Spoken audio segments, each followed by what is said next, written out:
In June 11, 1962, now Alcatraz, the most secure prison in America, a fortress of concrete and steel, surrounded by icy waters that swallowed men whole, a place where no prisoner had ever successfully escaped.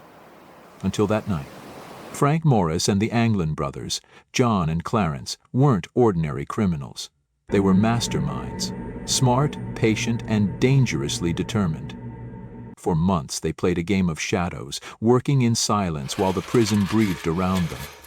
Armed with nothing but makeshift tools, spoons, soap, a homemade drill, they chiseled through the thick prison walls inch by inch. The deafening scrape of metal against stone masked by the wheezing of an old accordion. The missing chunks of wall, hidden with painted cardboard.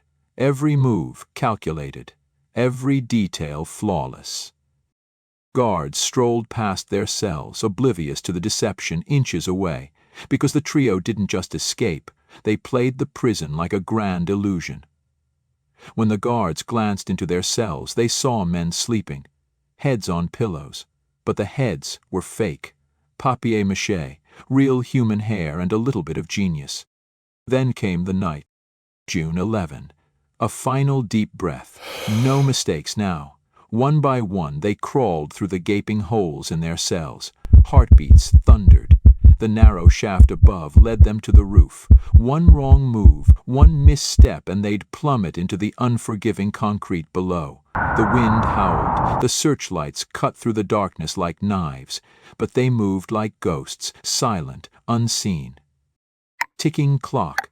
Shadows stretch across the prison walls. A guard pauses, turns his head. Silence. Then he moves on. Just inches away, the trio holds their breath in the darkness. One wrong sound, and it's over. And then freedom was just beyond the waves. The final test. The San Francisco Bay. Icy, ruthless, a liquid grave for those who dared to challenge it. Their escape raft, stitched together from stolen raincoats, was all that stood between them and the abyss. They climbed aboard, water lapped at the edges. The city lights flickered in the distance. They paddled.